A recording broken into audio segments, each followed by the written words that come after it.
this video, I will show you the Hobbit cut. With the sections I make, you can edit it to be as short or as long as you like. I opted for a shorter version.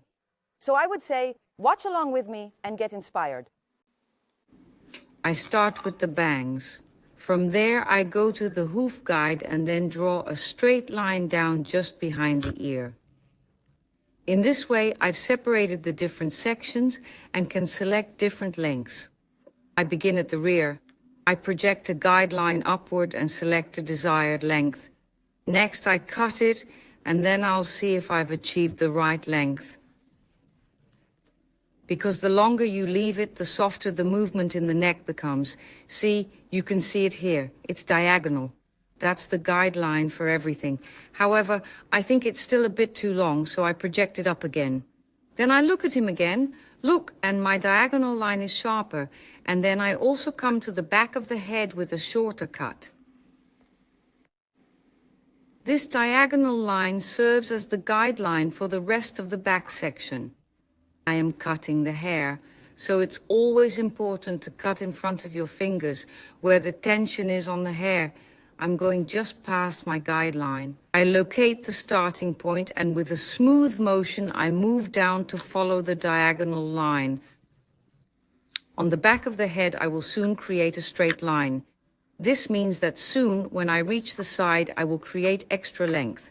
See, you can see it here as well.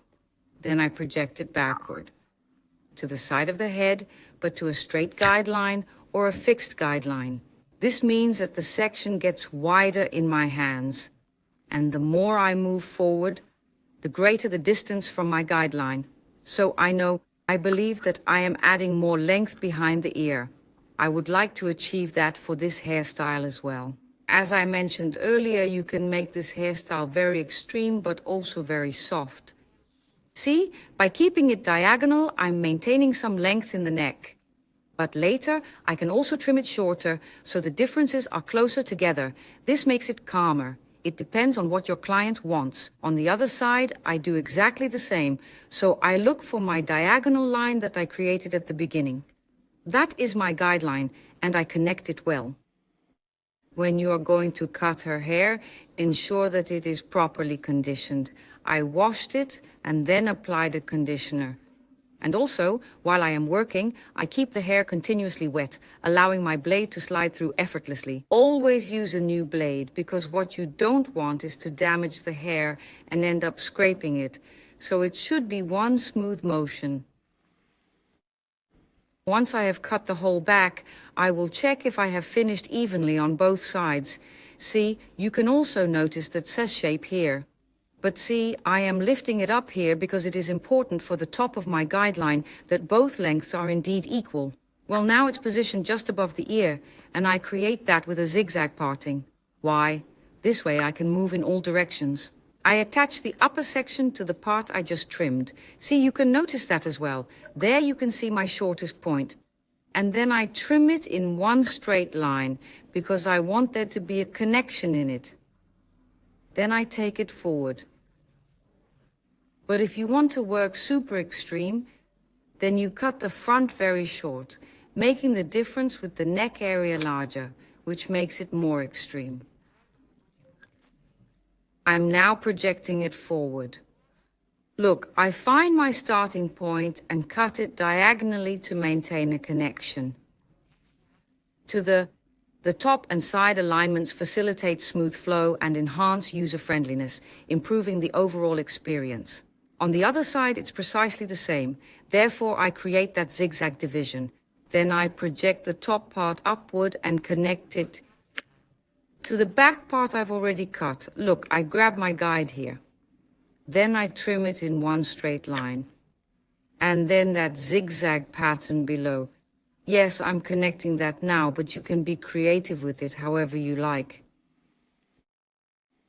See, I do exactly the same. I project it forward, take my starting point and connect it.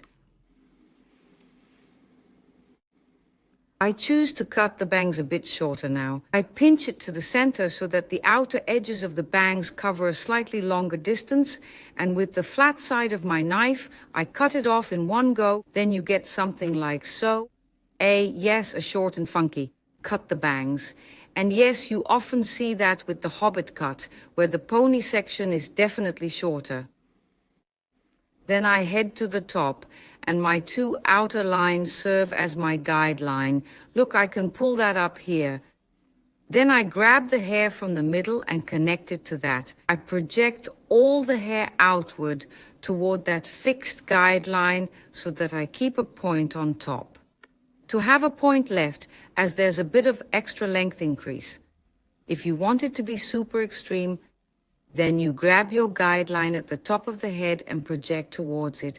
It should be a bit shorter, but I want to work a bit softer, so I choose to take my guideline from the outside to generate a bit more length on top. Curls are definitely in fashion, and I mentioned this during my webinar. However, this hairstyle is truly designed for clients who have a natural wave or those who have a very coarse perm.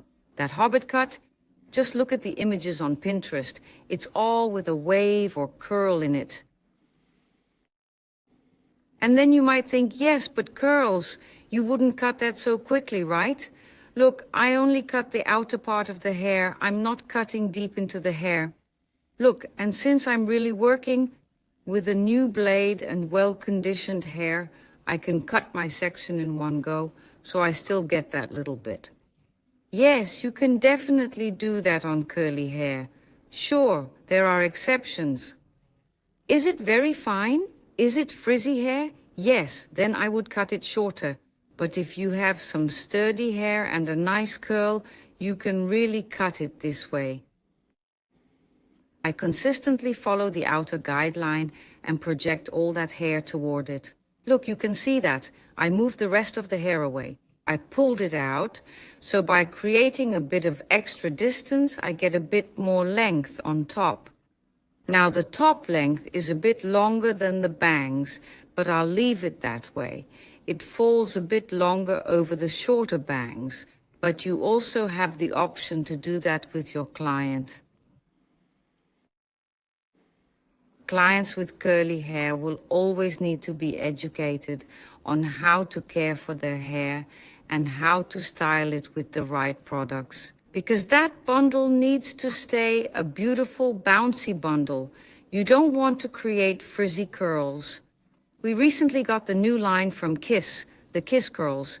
These are a few products with a lot of care and moisture that ensure that the hair remains well nourished.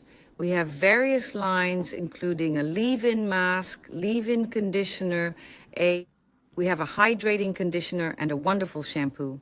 We also have the defrizz cream, which I will use soon. The name itself indicates what it does, the defrizz cream. It ensures that the hair stays smooth.